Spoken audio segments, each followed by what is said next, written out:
um demônio, mas um demônio positivo, criativo dentro da gente, né? Que assim, a melhor tradução para isso é como se fosse uma árvore, se tivesse uma semente de uma árvore. Então, dentro da semente você já tem todo o potencial da árvore ali inserido. Então, o processo, na verdade, do desenrolar, do desenvolvimento daquela semente. Então, isso seria a mesma coisa dentro de nós, né? Então, a gente teria uma semente, esse Daimon dentro da gente, que ele está lá dentro e ele quer se desenvolver. Só que isso, a gente não tem consciência disso. Tá? Isso é uma coisa que está lá inata e tal.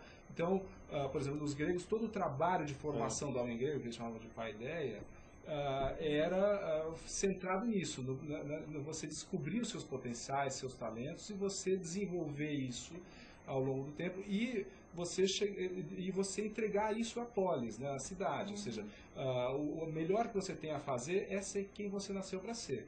E você tem que fazer isso da melhor forma possível, e dessa forma você seria uma pessoa, você estaria contribuindo para o coletivo.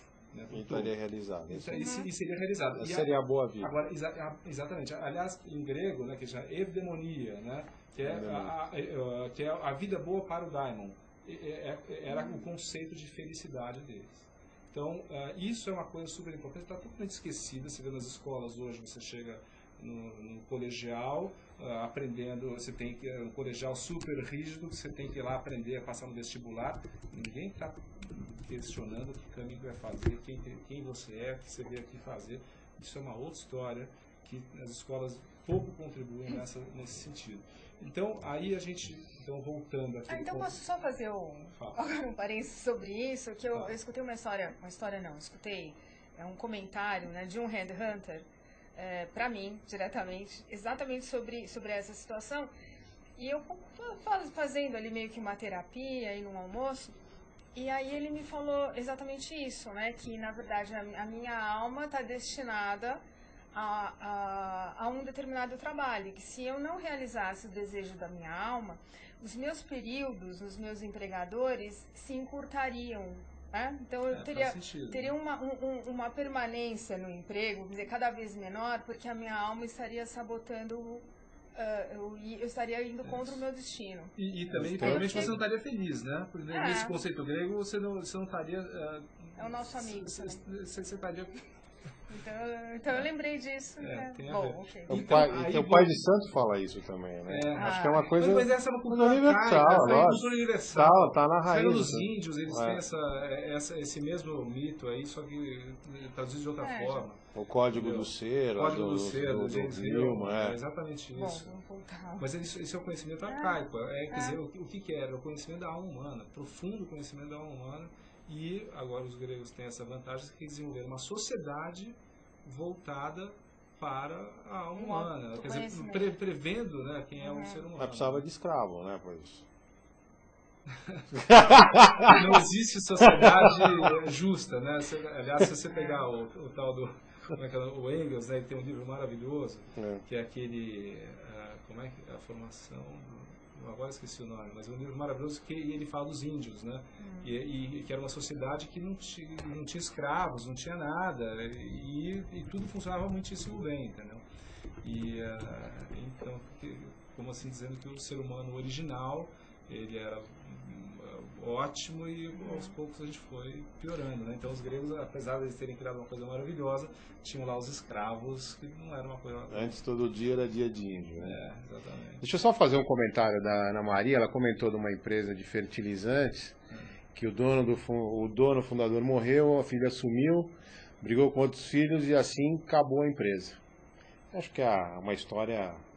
Também acho que está no arquétipo aí das empresas, né? Exatamente. Está na raiz você vê, por exemplo, essa moça, que ela assumiu a empresa, se ela tinha condição de assumir a empresa, se essa era, né, a história dela e tal, né?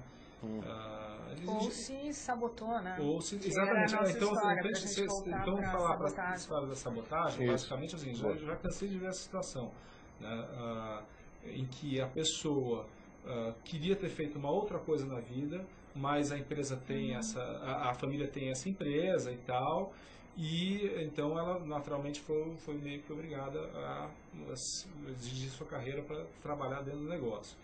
E aí chega um momento, o pai morre, essa pessoa assume a empresa e aí ela começa a ter uma série de atitudes destrutivas, evidentemente destrutivas para o negócio, e depois de um tempo ela cai a ficha de que, poxa, o sonho dela era ter feito outra coisa, então no fundo ela estava querendo se livrar daquela empresa, né, um processo totalmente inconsciente, para no fundo poder talvez fazer o que ela gostaria de fazer na vida.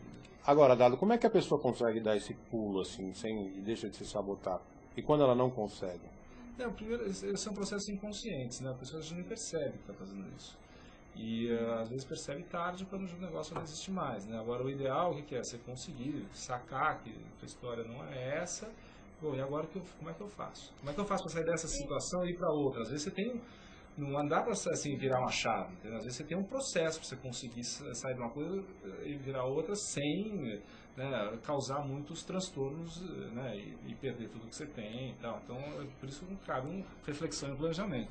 E onde entra a religião nisso? Se entra? Porque a gente fala essa busca, né, o autoconhecimento. Você acha a religião uma coisa importante que... nessa? Olha, eu falaria da religião no seguinte sentido, né, até na própria origem da palavra. Né, a religião vem de religare, né, de você se religar. Né, e esse religar até a essência da coisa é você se religar ao teu daimon, né? E de certa forma o seu daimon ele está ligado com a natureza universal. Essa a teoria básica é essa. Então você buscar o seu caminho na vida não tem nada mais religioso do que isso. Entendeu? Aliás, a essência da religião é essa. Que a gente hoje religião a gente confunde com igreja, instituição, né? Tal, é uma outra praia.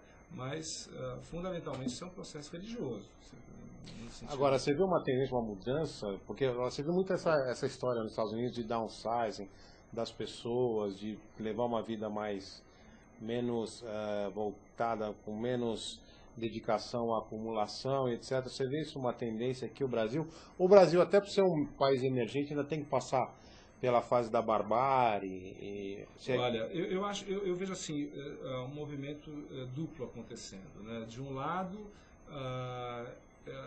eu vejo pessoas buscando isso, mas de outro lado eu vejo assim as pessoas cada vez mais apegadas às aparências, né, e aos ícones de consumo e tal, e eu acho um problema, né? Então, se você perguntar para mim, o que você acha que vai acontecer no futuro? Eu acho que a gente vai para uma quase destruição total, para um renascimento de uma outra forma. Né? Quer dizer, eu acho que coletivamente tem um processo em andamento. Mas por quê? Porque as pessoas estão desconectadas, né? Exatamente. Não tem religião. Exatamente. A gente está totalmente, coletivamente a gente está totalmente desconectado, mas você já percebe alguns momentos, se você pega esse momento ecológico, mas tem uns ecochatos no meio da história toda, mas é necessário, não dá para a gente não pensar desse jeito no futuro, entendeu? No Estadão, domingo, estava lá, aqui na nossa praia, que não tem mais peixe. Entendeu? Pera um pouquinho, a gente vai ter que pensar de outro jeito, entendeu? Não dá para, com essa mentalidade consumista, vai durar pouco tempo. Agora, Salem, a gente sabe que hoje você está numa data festiva, não é verdade? E você é um cara que tem exatamente esse balanço, esse equilíbrio entre, não é? Festa e trabalho. Mas festas familiares. Familiar, né? lógico. Balada, né? Bom, aí, nesse caso, parece que não é. Mas... No contexto do programa hoje são questões familiares. É verdade. Questões familiares. Eu vou deixar, tem uma pergunta da Ana, mas eu vou ter que deixar para depois, Ana. A gente vai debater depois. Mas eu queria falar, a gente estava falando do livro da enfermeira que sempre trabalhou com pacientes terminais, né? O que o cara... Eu acho que quando você morre, é aquele momento do demonstrativo de resultados, não é isso? É um pouco do juízo final, né? Não é? E agora, como é que foi, né? Foi bom, foi ruim? É o balanço, né? É o balanço. E aí, ela ali comenta que parece que é um momento que dá uma visão com muita cuidado da sua vida. Quando está para morrer. Pré-morrer, acho que quando morre é melhor ainda, né? Quando morre... Mas... Aí tem que prestar contas de uma outra forma. O que é a visão dessas pessoas que estão para morrer? Da gente quando está para morrer? Quais são os arrependimentos? Os principais arrependimentos, né, dos pacientes terminais, isso, em primeiro lugar, o que eu fiz na minha vida? Eu fiz aquilo que eu queria ter feito, aproveitei da forma que eu queria ter aproveitado, E eu acho que esse é um ponto assim, fundamental. Né? E, em geral, as pessoas que fizeram, né, o melhor que puderam ter feito, ou fizeram aquilo que gostavam, né, tiveram uma boa vida nesse sentido, morrem bem. E as pessoas que não fizeram o que queriam ter feito, que acharam que, poxa, se arrependeram de muita coisa, que fizeram o que não fizeram, ou que deixaram algumas relações aí mal resolvidas, tal, essas em geral morrem mal. Então isso pra gente é uma lição, né? A gente que está, espero eu, no meio da vida ainda, né? Que a gente possa olhar para isso, né? Para as pessoas que estão ali e olhar que a gente vai passar por isso um dia. Nossa hora vai chegar, então a gente tem que saber viver, né? Mas aí a gente volta para o problema do quão difícil é dar esse passo da virada, né? Mas também quando é difícil não dá, né? Porque às vezes, por que você vai virar? Se você está bem, se está feliz, por que você vai virar? Mas se tem uma coisa te incomodando, pô, você vai ficar com esse incômodo? Então, mas é que aí a gente tem um contexto, a situação econômica. Mas aí é uma questão de uma decisão, você tem que ver, poxa, mas aí tem também um profundo trabalho de autoconhecimento, entendeu? Quem sou eu que vim fazer aqui a história, né? Aliás, o Édipo, no final das contas, mais do que o Édipo freudiano, né, daquela coisa do que era matar meu pai, transar com minha mãe, o Édipo, ele tinha que resolver um enigma, né, da esfinge. Quem sou eu? Né? O que eu vim fazer aqui nessa esfinge, no final das contas, a verdadeira questão que ela coloca é essa, entendeu? Não é aquela... Que é uma coisa que ele tentou evitar, né? Não foi isso? Ele não sabia quem ele era. Não é? O Édipo, ele justamente... Tinha uma profecia, não tinha? Então, mas é que ele não sabia quem ele era. Ele, na verdade, os pais, né, tinham dado ele de presente e tal. Então, e para o grego, você não saber quem você era, isso era, putz, era tudo que podia acontecer, você se dar mal na vida, você não saber de você. Só que o Édipo continua depois dessa história toda, depois que ele se cega e tal, aí ele sai né, e vai se exilar e ele termina como um herói. Né? Por quê? Porque ele foi, né, se purificando, foi entendendo a história dele, tal. Tanto é que no final, na Antígona, naquela terceira parte, o corpo dele está sendo disputado para ver onde é que vai ser enterrado. Entendeu? É como você tem que perder a visão para poder enxergar, né? Apenas para citar Raul Seixas. Né? Exatamente, é por aí. Né? Dado, queria te agradecer pela presença. Foi um prazer. Prazer estar aqui. Visitem o site psiconomia.com.br e lá vocês têm todo aí o conjunto de artigos aqui do Dado. Legal. Dado, obrigado. Valeu. Obrigado mesmo. Fazer um intervalo, Henricones.